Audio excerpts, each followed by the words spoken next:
But what this book is about my experience, what it means to be a Muslim trans woman in this world, where you have so many different kinds of interpretations of what it means to be a Muslim trans woman. You know, أعوذ بالله من الشيطان الرجيم. بسم الله الرحمن الرحيم. I begin, as I always begin, in the name of Allah, whose grace I seek in this and all other matters. Assalamu alaikum. Well, officially, this is a continuation of my series, Friends Along the Way.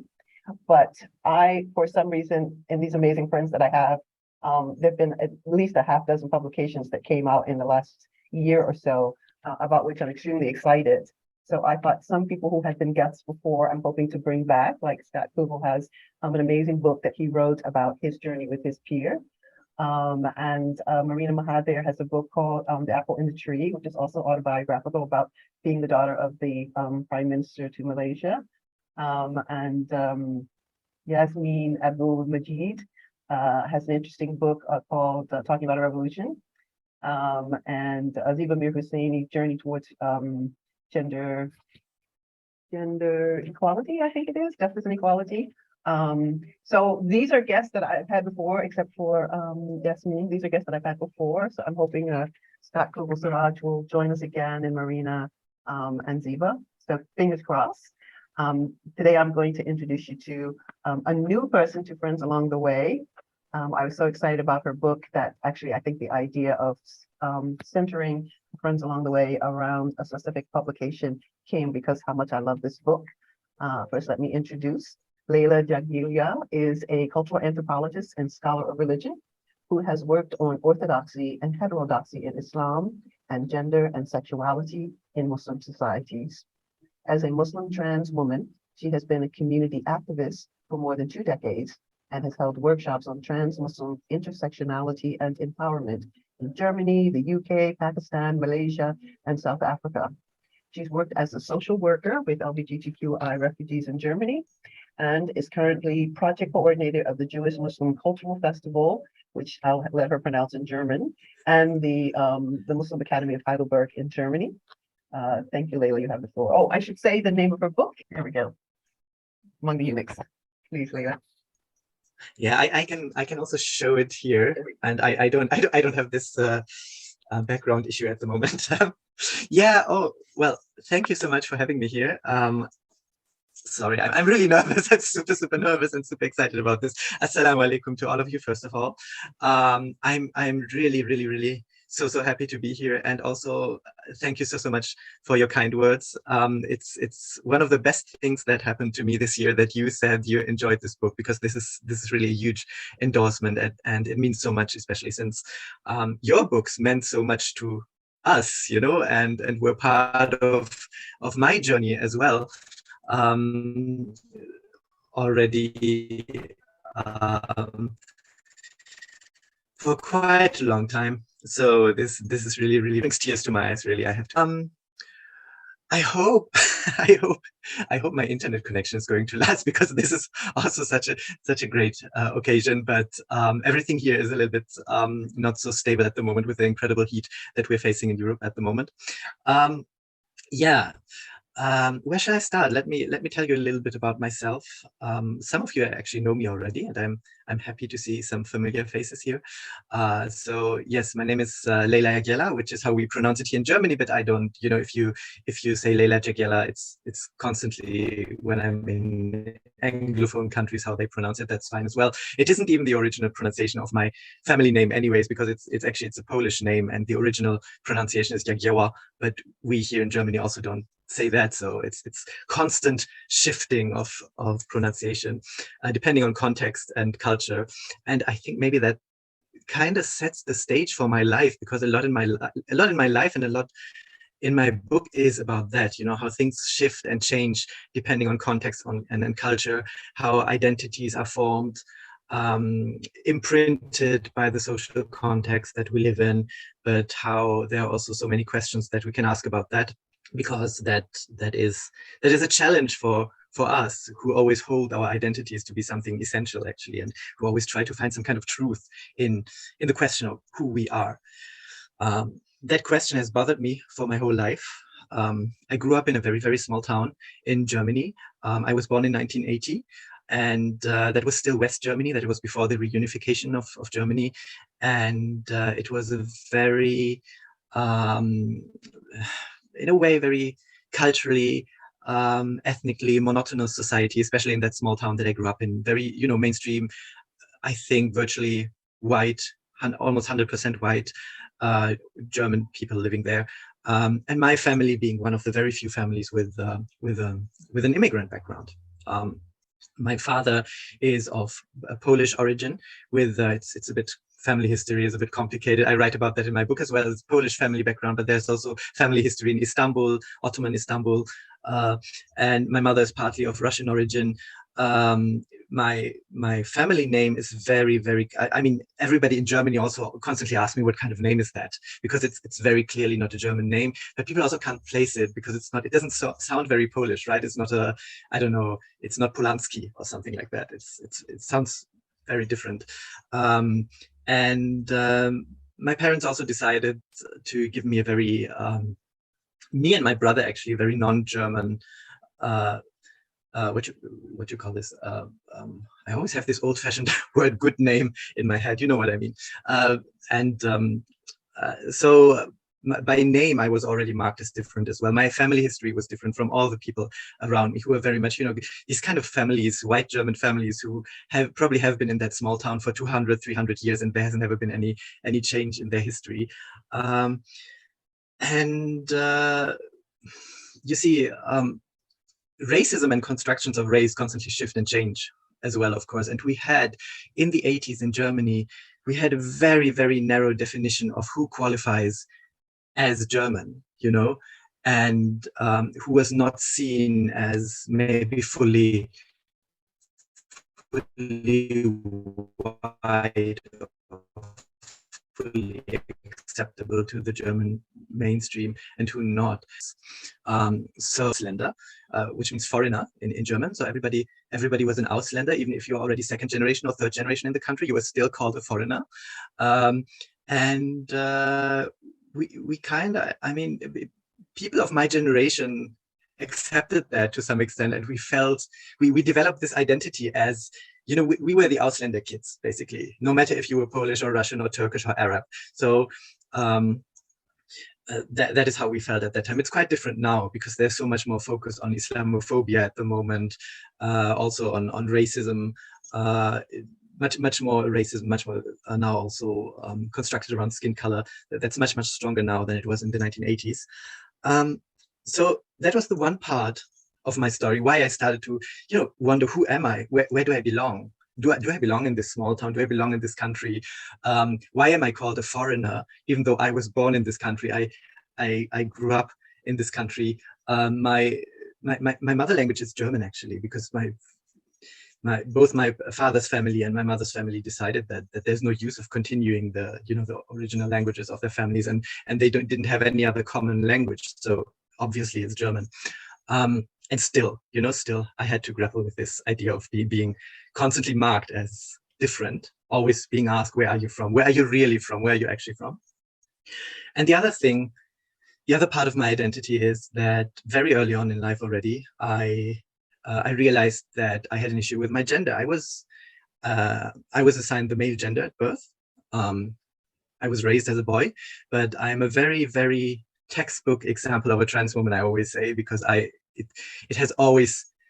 this has always been a conflict for me from as long as I can remember. I knew that I did not identify as a boy. I did not feel that I was supposed to become a man, and I didn't quite have the vocabulary for what I was. Again, small town Germany, 1980s. I had no idea I identified as gay. The term trans came later into my life, which I now consider much more fitting. But yeah, that was an additional reason why I always had this question on my mind: who am I actually? Where do I actually belong? That influenced a lot of life decisions. It eventually led to me choosing Islam as my religion. I have a I have issues with the word convert or converting. I always say I identify with Islam, and I started to identify with Islam so early in my life that it's just Islam has always been there to some extent in my life. As I said, there's family history on my father's side in Istanbul. There are actually other people in my extended family who are Muslim as well. This thing about the Ausländer kids, or the kids with immigrant background, kind of thinking that, okay, we belong together, influenced me as well. So I had a lot of Turkish friends as a child already, for example, Turkish Muslim friends. And so Islam was never a stranger to me. And at some point I started to identify with it, and quite early. When I was 8 years old, I already started to learn how to pray. And then when I was 12 years old, I thought, okay, I think I'm going to be a proper Muslim. And as a teenager, I started to visit the local mosque in the area. Actually, my small town didn't have a mosque, but the next biggest city had one. So, and I did actually, I found Islam to be very affirming. This idea of tawheed, of unity, giving rise to the diversity of creation. And I know, Amina, that's also, it's a very important, it's basically the center of your theology in many ways, I feel. And this is what appealed to me as well. And I thought, I actually felt that this solved all my questions to some extent, because if you realize that, then you do not have this struggle anymore. Okay, what am I? Am I German, or am I Polish or Russian or Turkish? What am I? Am I a man? Am I a woman? I mean, in the end, if it's all rooted in that tawheed, then that doesn't matter that much anymore.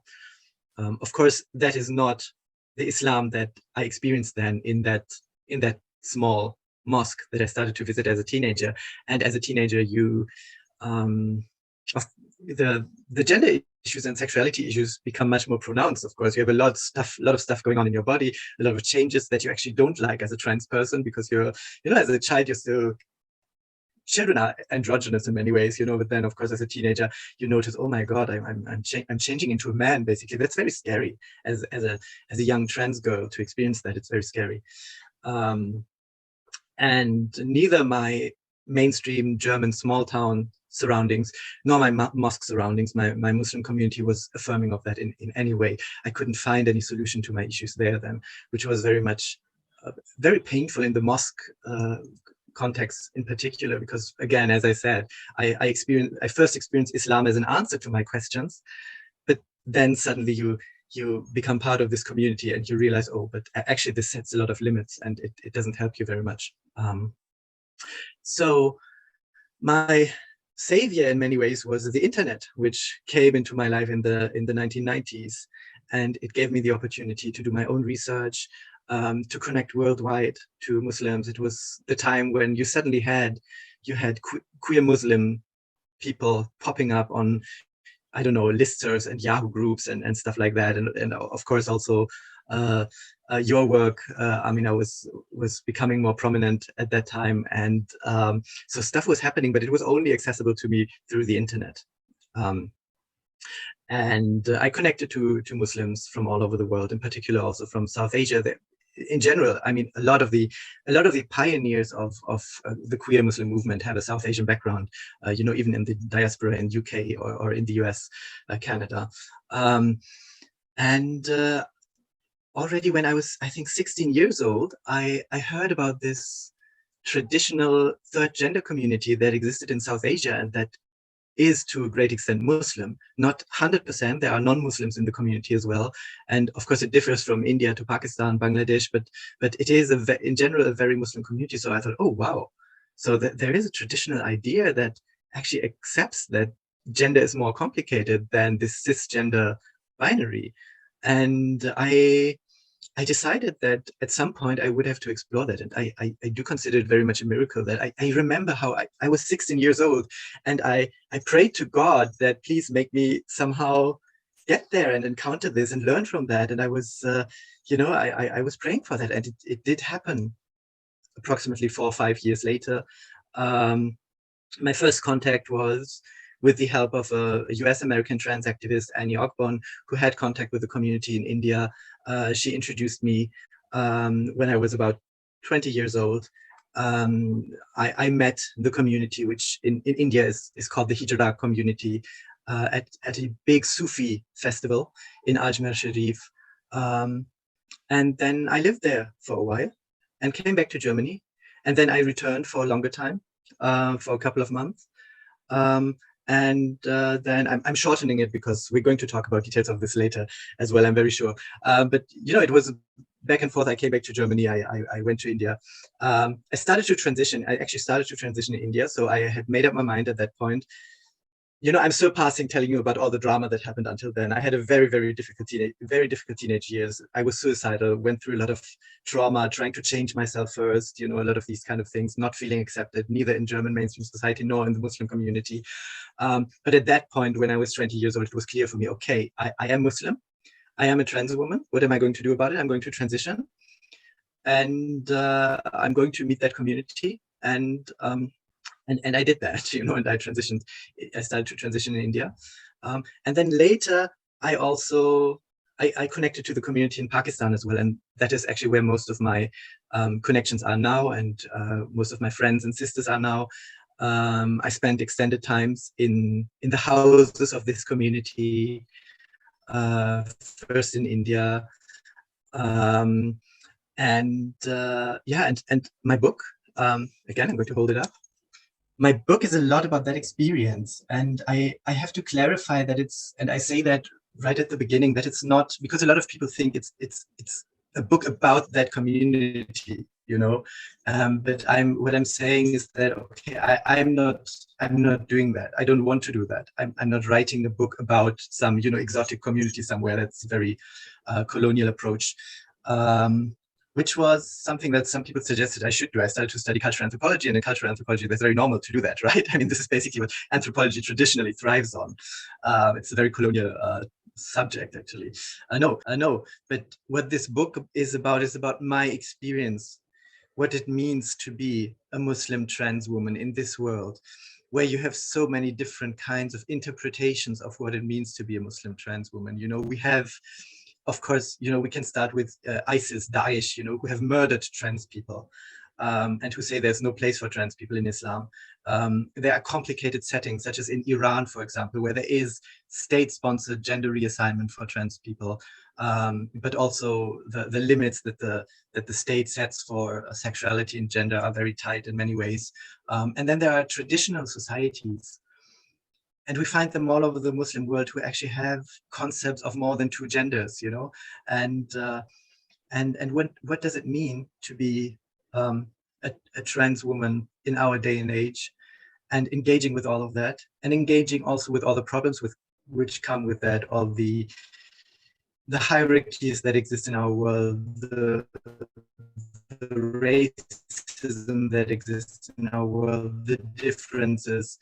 Very globalized world, but in many ways, differences are also becoming more pronounced because there's a lot of backlash against progress and hybridity and a lot of things that are happening. So I'm trying to, I tried to write about that. Of course, no book is perfect, but I'm quite happy with the product. And that product is what we're going to talk about now. Thank you. Thank you so much. I know it must be difficult, but yes, you're right. We're going to talk about it, so you'll have more time. It must be difficult to try to sort of succinctly say all the wonderful things you say here. First, I want to share why it just so easily became my favorite book of the year. You identify in terms of your scholarship as a cultural anthropologist. One of the things I love about the book is the seamless narration of your personal location, as well as your familiarity with, classical texts and texts, from within those different traditions. I found the way in which your encounter with, what you say here, there wasn't affirmation. First of all, when you recognize as early as before your teens that your gender identity is not what was assigned to you at birth, there really isn't a roadmap for that, especially for a child. And yet, people feel it very strongly. And even with that feeling being very strong, there is no way for you to find your way, because even if you have loving support, from your family, that doesn't necessarily equip them. Like you said, you didn't have the language, and then eventually, getting the language, sort of also helps. But when you read your book, the sort of like the rose petals, the layers of rose petals, as they opens up in your life, all of them to me just seem to fit so smoothly. Obviously, hindsight is 2020, but all of them seem to fit with the conclusion of even, for example, choosing this title, which we will talk about as well. And for me, as an academic, I'm in the field of Islamic studies. I love learning. I love, learning, about Islam. And so there was so much to learn here, but none of it was in that voyeuristic kind of imperialist, cultural orientalist kind of lens. It was actually all about your finding the place in which you felt most completely yourself by entering into these hijra communities. And that embrace, because obviously this is a marginalized community, even in the context where there are like literally hundreds of years of history that they sit upon, and that is a part of their legacy, and that is a part of even how they identify and do what they do today, minus the fact that there is, of course, more pushback today, and at some point maybe we can talk about that as well. But as I was reading it, I thought, your clarity about the estrangement because of your parents' immigrant status to small white, and I mean it's literally white town in Germany. That was the first place where you start to recognize that, well, I'm here, but I'm still an outsider. And then as your body develops, you say to yourself, I'm here, but I'm really outside. Yes. And the love for being in yourself was expressed so succinctly by the interactions that you had with this community. And I just think, what a marvelous turn. I mean, because obviously, people who have experienced, different levels of gender identities, across all kinds of spectrums, who, got to 40 and didn't have that kind of experience, Yeah. So that experience becomes a haven, and you're not shy to present complications and competitions that happen between the groups, sometimes even going to a level of being violent. You're not trying to pink wash, which means something else. But I mean, you're not trying to make it into a paradise. It is very substantial in its own, in your own expression of it. And yet, one of the things that I felt and I felt very comforted, in reading, was how it took the parts of your identity about which you did take agency, which is to transition, and at the same time, to embrace Islam. It takes those and it melts them together in a way where there's no contradiction. And to be able to live that, I mean, I can see why it was that even just learning about them, from the outside, you thought, I need to experience this. And then once you have experienced it, you're like, I need to return. And you did several times. Yes. For long periods of time. I also love the way that, I'm seeing if I can hold mine in such a way that I at least can show the picture. I also love the way that you talk about how when the groups go and do it, and hopefully we can talk about that as well. When the groups go and do the services that they perform, at weddings and births and all that kind of stuff, people love the group coming in with the white trans person, because India is very color conscious, and you are who you are, So I love the way that you provide critical analysis, and at the same time, very passionate and very personal connection with it, because I think your specific transformation, being engaged with these communities now for more than 20 years, I think your specific engagement really helps a reader to see, what is happening in those communities, and the way that you can draw back and bring in Islamic sources, texts, both from within the India or South Asian peninsula, but also from classical Islamic studies. The way you put these two things together, I think is quite unique. And so my first reading sample is going to be one where I think you do this quite seamlessly.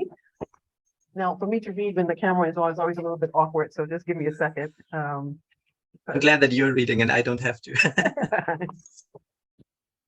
Okay, so There are also many, I'm starting in the middle of something and I'm not going to explain what happens before. In fact, I'm going to let Leila sort of fill it in, but I want to demonstrate this particular point.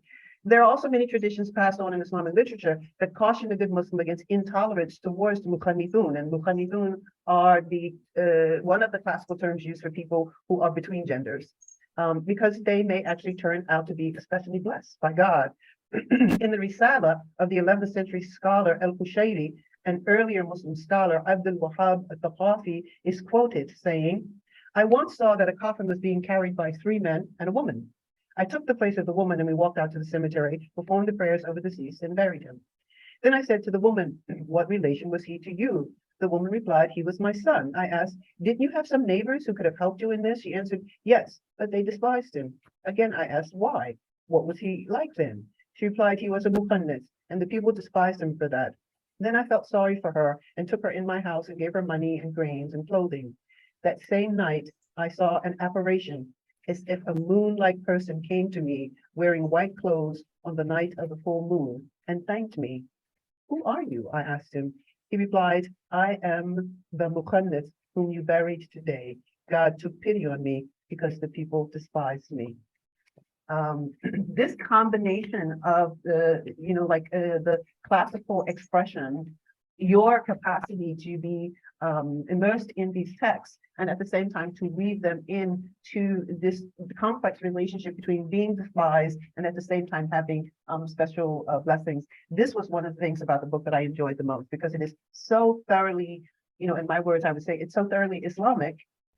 And yet you do also talk about, Islam as a transition, as well for you. And yet that transition came with, as you say, certain truths that to you, in just reading it, it's like, this is true. This makes sense. The world makes sense now.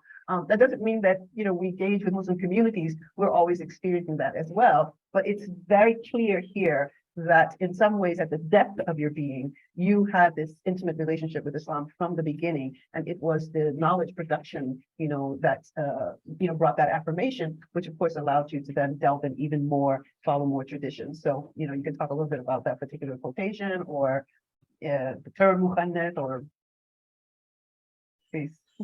Oh yeah, a lot of things.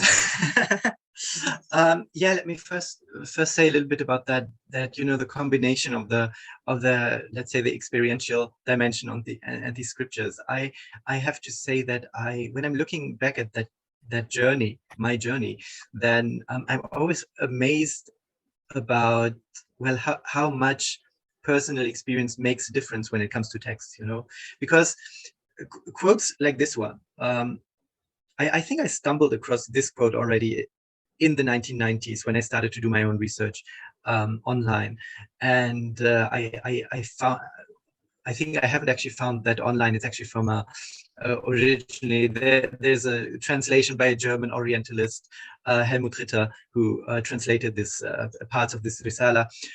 So I came across that, and of course I copied it and saved it and thought this is important, but you don't get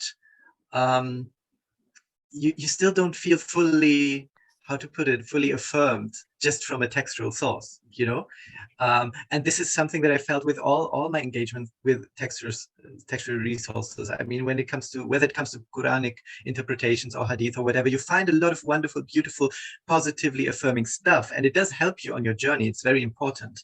I'm not saying it doesn't, it is, of course, we are a very scriptural religion, so that is important. But if you don't have a social dimension that matches up to that, then it's never really becoming a reality. And that's of course a huge problem for a lot of people who try to find queer affirming or also feminist affirming interpretations of Islam. I mean, you can read as many books as you like, you can have as many quotes as you like, but when you are surrounded by a community that doesn't accept that and that has a different kind of reading, then it's not going to help you. Going to India and Pakistan, experiencing that community there and coming back completely changed that for me, because there is suddenly such an intricate connection between these kind of classical sources and the lived reality there. You mentioned that there are specific rituals, for example, that this community practices, and they are connected to a blessing people. We are going to talk about it more in detail later, I think. But this idea that this community, this third gender community, can bless people, it directly springs from basically that sentence of the scholar in this quote, who says, God forgave me, or we could say God blessed me because the people despised me. There's this, it's a general idea actually that if God gives people a special struggle, a social struggle, then God will always give you something back for it. And in this case, there's this belief that, okay, so because God has created people who fall out of the gender binary and who struggle with that and who are ostracized because of that, God does give people like us,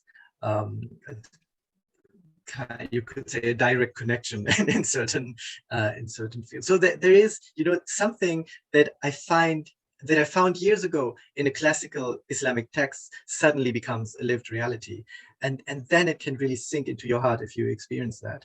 And that's also why I constantly tell people that if you struggle with something in your sexuality or in your gender, and it doesn't have to be something queer, a lot of people struggle with something related to their gender or their sexuality. And it's a bit of a problem that we constantly focus the conversation around that on queer people, on trans people, gay people. No, this is a universal issue. Almost nobody completely fits gender expectations and sexuality expectations. So if you struggle with that, then you have to find a community with which you can engage and that you can talk about, with which you can talk about the subject. That makes all the difference. It is not enough to just do your literature research, and especially then, yes, when indeed you have a queer issue, you have a trans issue, don't bother too much with your local Salafi mosque, which isn't going to accept you anyways, but find an affirming community, find people around you, even if it's just online, as I did in the 1990s. It is going to change everything for you. Islam has to have this social dimension. It has to be a social reality for you. And only then this kind of approach can really open up for you. And the biggest struggle for queer people and trans people in Islam is that apart from those who still have access to these kind of traditional communities or this kind of knowledge, this doesn't exist anymore. We do not have many affirming communities. We now have a new queer Muslim movement, of course, but apart from that, a lot of young people in particular find themselves in very isolated situations. And yeah, that's basically why it's so important for me to connect these different levels, the level of the classical literature, Sufi literature, Quran, Hadith, and then you have to look at the social realities and also what we often call folk Islam, or the smaller tradition, because there these things really manifest, and there you can really see the beauty and the kind of the positive potential that we actually do have in the classical sources. Yeah, can we talk also a little bit about differences? I think you said just now something about the struggle isn't just for queer Muslims, and of course, even though I call this collaboration queer Islamic studies and theology, I'm of the opinion that the entire Ummah is in the midst of a sort of sexual identity malady. We're not in good health, and one of the reasons that I think we're not in good health is because of the binary, and because of the extraordinary pressures that are put on both male identifying and female identifying persons to fit into these strict binaries, and to presume that the relationship between the binaries must be separate. And by that, I don't mean that there's no affirmation of marriage, and marriage relationships. But what I mean is that it is also expected that the definition of marriage or nikah has to be a cis male with a cis female, and that's it. And I'm trying to work at the notions of difference as a kind of ethical imperative that we need to wake up to in the community, and that sexual difference is just one aspect of it. And in fact, yes, I sort of come at this from the back. I have two grandchildren who are neurodivergent, and one is classified autistic, but the other is classified neurodivergent, and they're both neurodivergent. And if you look 100 years ago, we couldn't quite identify autism, and now there are hundreds of types.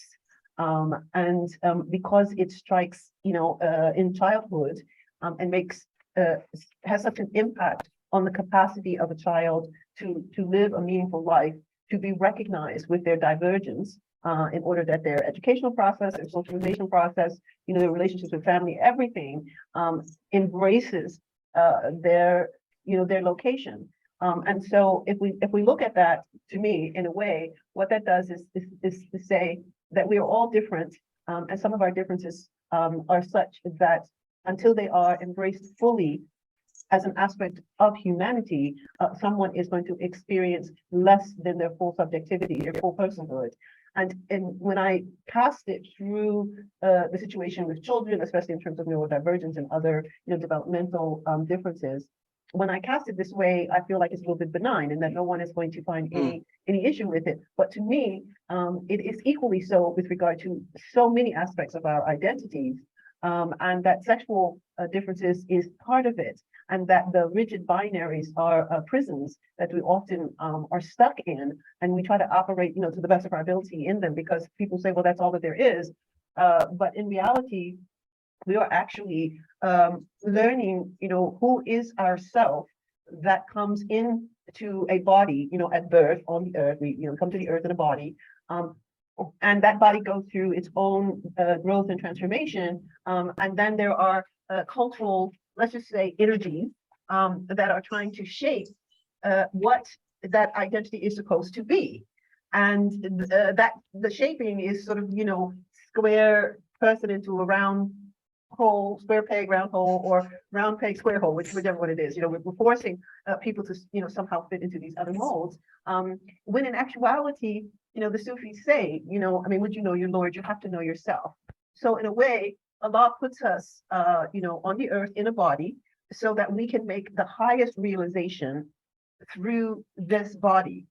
And yet the feedback, the lack of affirmations, the feedback is so narrow and so rigid that there's kind of, dysphoria for a lot of us, so trying to get people to understand, for me, ethically, that sexual diversity is simply a matter of understanding, this capacity to have a sexual and gender identity, and that obviously that identity is also going to be related to our relationships to community. But one of the first places that we need to work on that affirmation is within ourselves, to accept that we fit in this way, but we don't fit in this way. We have combinations of things. I'm always working on the yin and the yang, and the Jamal and Jalal, the masculine and the feminine. I'm always working at how do we tawhidize these, how do we bring those into harmony, within ourselves. Yes. And to me, it's a bigger moral imperative. I think your life path is one at which you have been grappling with this from very young. And the awareness that there are resources, there could be text, there could be communities, small communities maybe, there are resources to help you with that affirmation. I hope is a message also, to give to other people, and that is at least, in the 1980s, it was harder to even do those researches because actually queer Muslim activism, sort of starts back at that time, so, it was just getting started, so understanding that some communities, not only rigid, but they're also punitive, for the differences that you have, is not necessarily a mark of the highest objective, in being Muslim. Definitely, yes, absolutely. And I think I say it somewhere in the book that I think actually we have to understand actually every person has their own gender and their own sexuality. This is the reality. And of course, as you say, what was it? You try to put something square through a round hole or something. This is precisely what we still constantly do as a society. But in the end, we do this on a very assumptional basis, right? Because in the end, all the discussions that we have about gender and sexuality are just general social assumptions. We cannot actually say, I cannot say anything about how the gender or sexuality of another person feels like, I identify as a woman, but another woman who identifies as a woman might have a totally different feeling about that. And not only because I'm a trans woman and the other woman might be a cis woman. Even two cis women, they both might say, I identify as a woman, but their sense of being a woman might be something completely different. We don't know.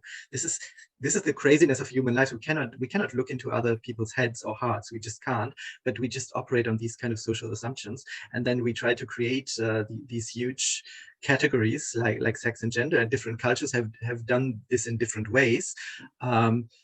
And then we strangely get obsessed about these and think they are the truth, you know. We think this two gender idea is the truth. And when you come from a culture that has three genders, you probably also think that that's the truth. But it's not. It's just something. It's a very experimental thing that we're actually doing all the time. And you mentioned you mentioned the hadith that says know yourself to know your Lord. When you mentioned that, I thought of another tradition that says there are as many roads to God as there are human selves, you know, which connects very beautifully to that as well. So everybody has to know their own self to find their path to God, but that also at the same time means that this path will never be the same as the path of another person. We as human beings, each one of us has their own path through life, and this is what we need to find to really gain access to that tawhidization that you mentioned. And I like the idea of communities as places of affirmation for people to discover themselves and their path, as opposed to communities as a certain kind of like enclaves, you know, culture or gender or race or class, or, you know. One of the things you said that I found was interesting was, you know, talking about, you know, vocabulary, that at the time that you first entered into the Hijra communities, they had a clear sense of their third gender identity, and they did not necessarily have as much of an emphasis on being women.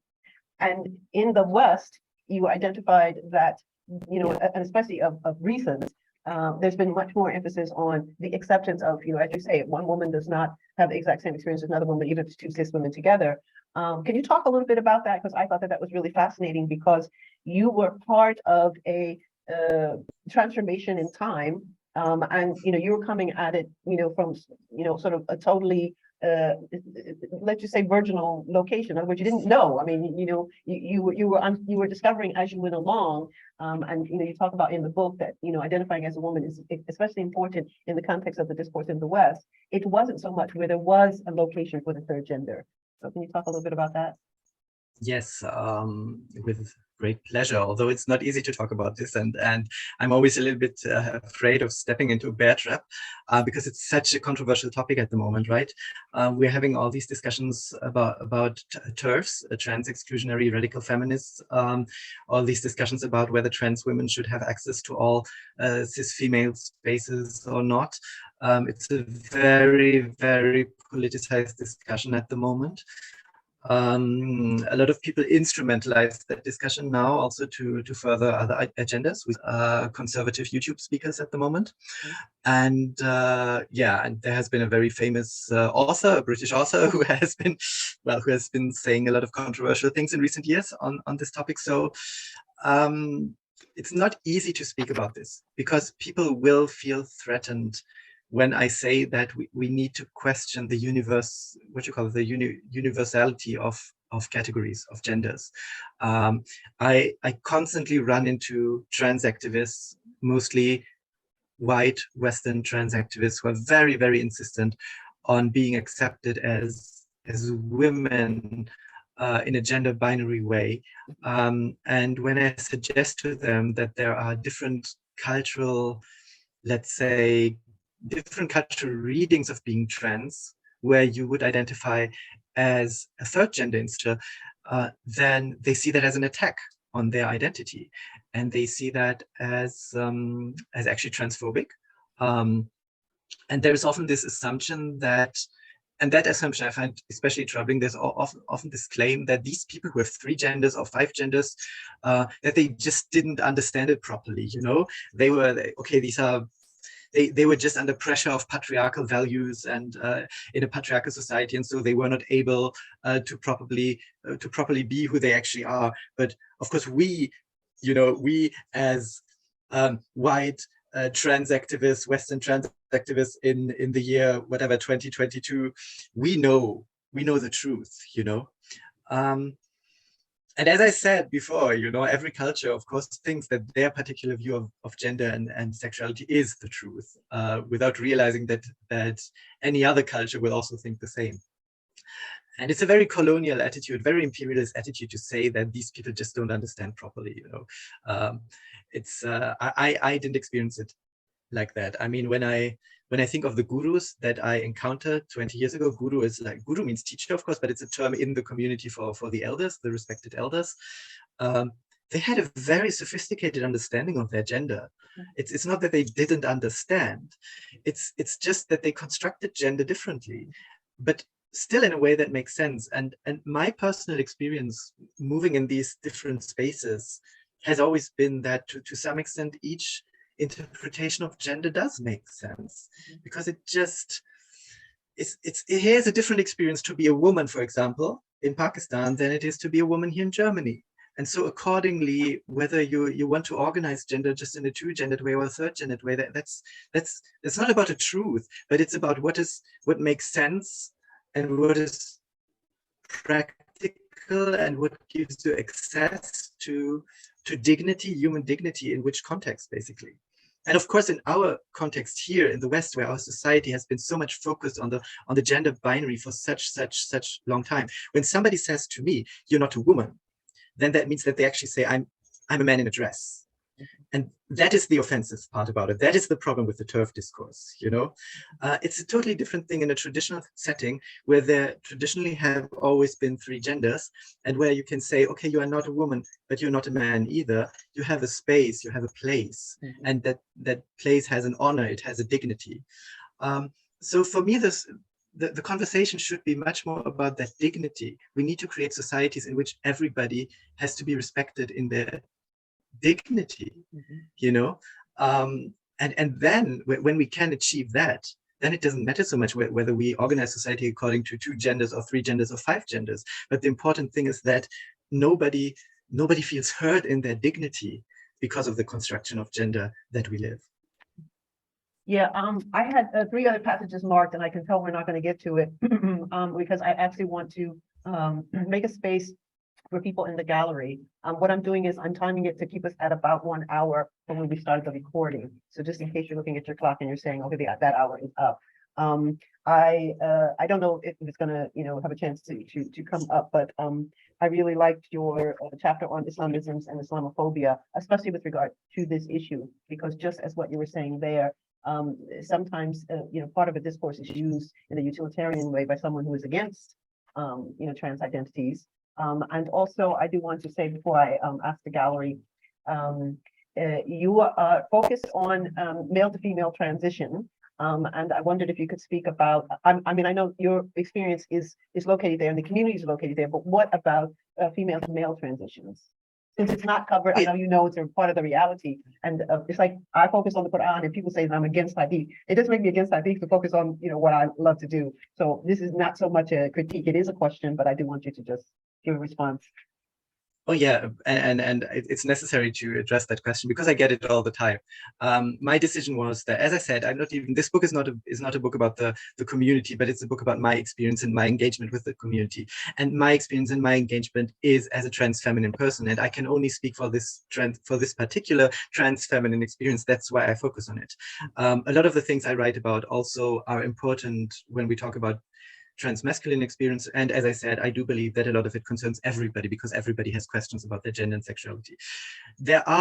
However, there are examples of traditional acceptance of transmasculine experiences as well. There is unfortunately a lack of scholarship there in that field. And that's very typical because whenever it concerns, and it's ironic to say it in this context, whenever it concerns people who were assigned female at birth, then there's of course less scholarly focus. We know this about, there's tons of literature on, for example, male homosexuality in Islamic societies. And that's both primary literature, like homoerotic poetry from the classical age, but also scholarly literature about that. But there's comparatively very, very few about female homoeroticism, for example. And the same case we have here. We have a lot of research on trans feminine experience because trans feminine people were assigned male at birth. I would say it's a larger scandal to patriarchy. I think that's what it is about, How can a man become a woman? It's that kind of thing. While when a woman becomes a man, it's always like, yeah, of course, why would you not want to be a man in a patriarchal society? Obviously. Yeah. We have, in particular in South Asia, we don't have that much of an organized community in the same way that we have this hijra, or in Pakistan, it's called the Jagiella community. But what we do have is a lot of, I know of a lot of cases of people who were assigned female at birth and who become religious mendicants, like, dervishes, faqirs, and who very much do that with a masculine habitus, and sometimes even adopting male pronouns, being addressed as Baba, which means father. That happens quite frequently, actually. So it's there's a space for that, we could say, in what is called folk Sufism, for example. We have the other example in Pakistan and parts of Afghanistan, this famous example of Bachaposhi, which means it's in the literature you will always find it described as girls being raised as boys because the family didn't have enough male breadwinners. Now, this is a complicated issue because the assumption there is then always that these kind of gender reassignments in non-Western societies, they always happen because of patriarchal pressures, while in Western societies, we do it out of our need for an authentic individual self, right?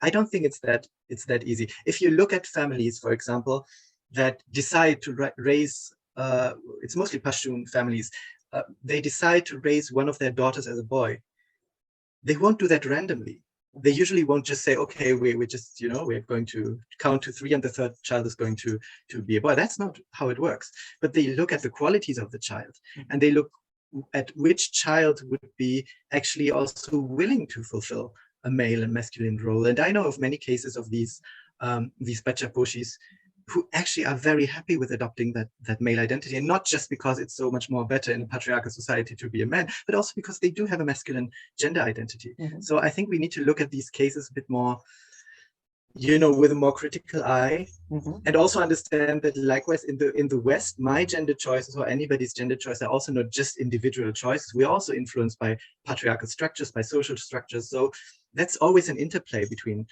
these different factors. So yeah, and I could give a number of other examples, but I hope that some wonderful, fabulous transmasculine Muslim person will at some point write a book about this. And yes, well, me being the we are person who trying does to it. proliferate, self-representation, to have more and more stories so that, as generations go, we will leave a legacy. That's also one of the tasks of KIST. Salam, thank you both, and Leyla, thank you so much. I just want to say, first of all, how much I loved your book. I just think it's just so full of so much humility and compassion. And the thing that really stood out to me is this, you kind of repeat this really important point of how we shouldn't limit ourselves into boxes, and how this really came across that in the West, this is something that's almost like there's an obsession with putting everybody, having a very fixed identity and putting them in a box, and then limiting them with how they can express and live their lives, and how this is completely the opposite in South Asia. And how actually that's incredibly liberating. There's a much more liberating way of living your life in South Asia. So this, obviously, I've also bookmarked lots of parts, but the thing that I wondered if you could say something a bit more about was I was fascinated by what you say about sexual repression, and actually maybe that there's more of that in the West than there is in South Asian communities, and how there is this stereotypical image of the repressed Muslim man, right, who's going to come over here and take the white women or rape the white women. But you've kind of pointed it out a few times in the book, and I wondered if you could say more about this, because I found it really fascinating, and I'm just really interested in the connections that you've made there. Thank you. Yes, with pleasure. Thank you very much also for the wonderful feedback.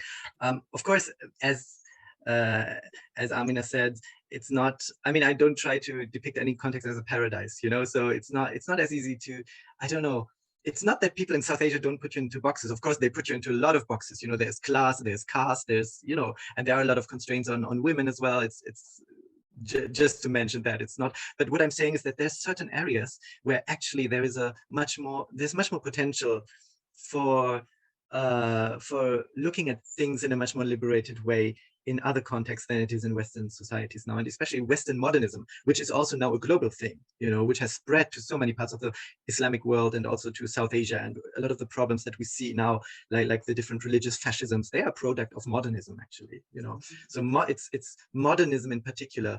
Even the West was more fluid with sexuality and gender before the rise of modernism, actually.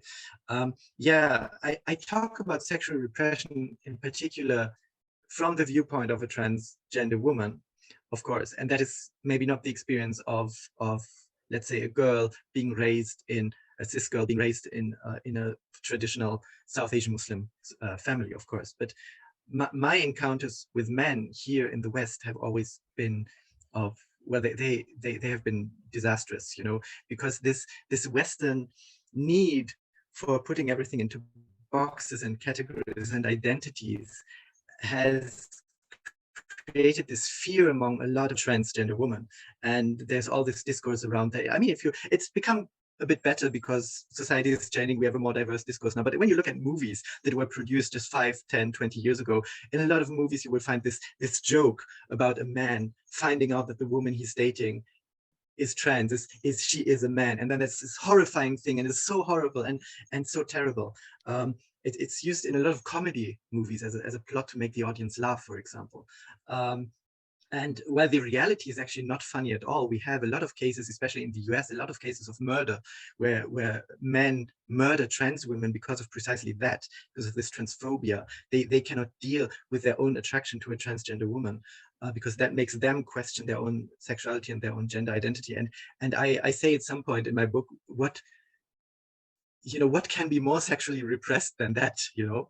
If it makes you freak out so much as a heterosexual man that you have to murder a person, you cannot confront your own sexuality. And that is not something that I find in most South Asian Muslim contexts, you know? It's just not there. Also this strict separation between homosexual desires and heterosexual desires. Of course, we know from classical Islamic literature that people didn't even bother to distinguish that. There were rules in Sharia, of course, about certain acts that were prohibited. But as far as desire was concerned, everybody was just, yeah, of course, you can be attracted to men as much as to women. This is just natural. While Western modernity has created this kind of this idea of unnaturality, that homosexuality is unnatural. And now you suddenly also find Muslim scholars using that kind of language that does not come from our tradition, actually. This is what I'm talking about, you know, that actually both in classical Islamic literature and also still in some traditional Muslim contexts, there's far more acceptance of this fact that sexuality is much more diverse and much more complicated and much more individual than having to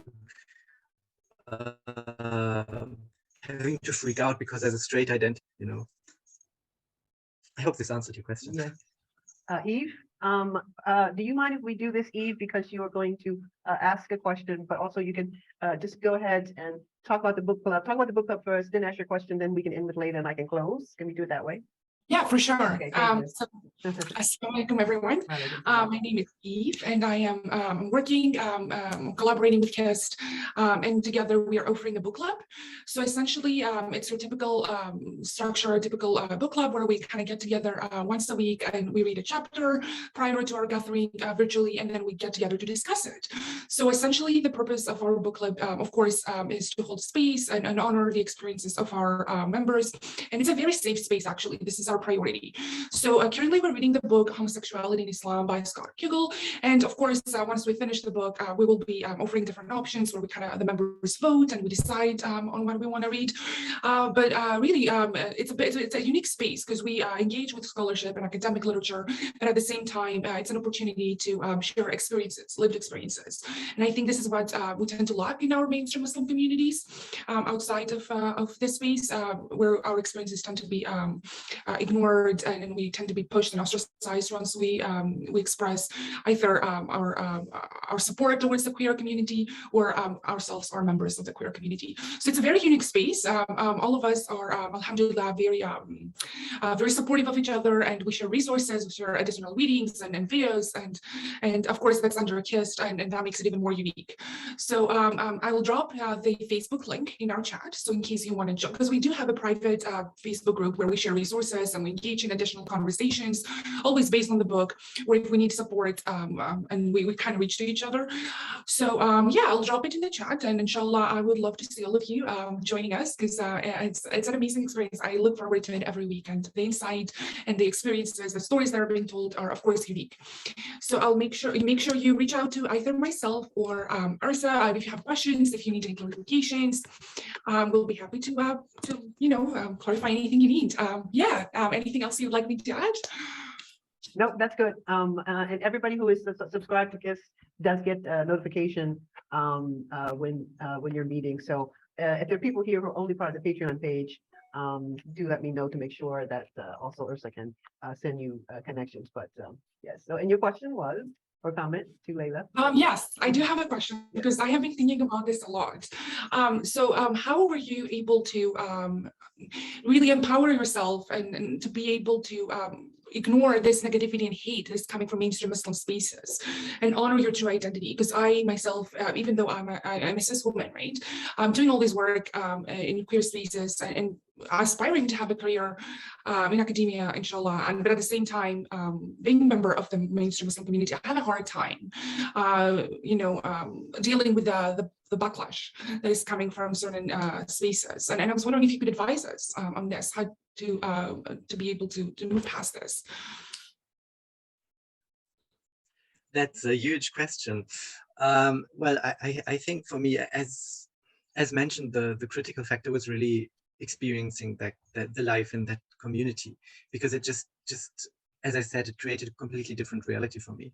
And when I get hate messages or emails or threats or whatever, I'm just I'm not, it doesn't make me happy, of course, but I'm just thinking, okay, you have these crazy people, what can you do about it? But I also know there's a completely different Muslim reality out there, and it exists, and it does affirm my existence and my reality. And again, this is why I say it is so important to gather the right people around you. And choose your battles wisely, because not widely, wisely, because I see far too many people are also complaining a lot about this backlash, but then also still constantly engaging with these kind of people. And I'm saying, don't do that. Don't. I mean, there's this thing that it's mentioned in the Quran, because our prophet also experienced a lot of backlash, and he's been through a lot of hard days being opposed by the community around him. And then the Quran says, don't bother with these people. Turn away from them. Don't continue arguing with them. We are supposed to engage with the kind of people that give us glimpses of some openness, where you can achieve something, where you can really change something. But don't continually engage with people where it's a lost battle. It's really not worth it. Focus on the positive community, that thriving community. And that is the Muslim, has always empowered me. I have a wonderful circle of Muslim friends around me. I didn't find them in an instant. It took years. It took decades, actually, to find them. But they are there now, and that's enough that I need as a Muslim community, actually. I don't, and I don't have a need to go to a mosque down the road where I know I will be insulted. It's not necessary. Of course, I'm worried about certain developments in the community right now. And also about the there are these strange kind of allyships developing now. I mean, you certainly have Muslims arguing with the vocabulary of TERFs, for example. You have this. I'm sure we've all been aware of this very strange Hamza Yusuf Jordan Peterson dialogue, for example. There are things happening that do concern me as a transgender Muslim woman. It's not that I'm completely above that. But I do think we also have so much positive community in this world and so many great people. Let's just focus on that and let it thrive and make it part of the global discussion. Yeah, I think we do have to, consciously put ourselves into spaces that are loving and affirming, in order to get through the struggle which is life, including certain issues, which are obviously social issues, with regard to our community and our relationship to, others on the planet Earth. We are fortunate to live in a time where there are many more efforts of establishing inclusive spaces, and also inclusive events, and also certain personalities that are there, where 20 years ago, really, you look out in the landscape, you didn't have that at all. So we are, as the meme says, we're the heroes that we've been looking for. We have to be the change that we want to see in the world. And at a certain point, it would be my desire for us, to raise the level of awareness among all people. I'm particularly interested, in this case, with regard to Muslim people and the understandings of sexualities in the context of Islam and Islamic studies. That's what KISS is supposed to be all about. But I think Leila's point, is really well taken, and that is, how many days you want to get up and just beat your head against the wall, Sometimes that's like that you just have to like let the shield down and just go to the place where there's an embrace. And alhamdulillah, there are more places. I also want to thank Leila for providing us with a small insight into this amazing book. I felt like I wasn't going to have enough sections that I had wanted to engage, and I didn't get to most of them. So if it seems a little bit chaotic, I'm actually embracing my chaos, because I'm going to be 70 in 2 months, and no holds barred after that. So I'm not even trying to be the perfectionist I used to be. But thank you so much, Leila, for giving us your time and agreeing to do this first Friends Along the Way that is focused on amazing people that I have met in this journey, and they write. So I'm so grateful for you for writing this book.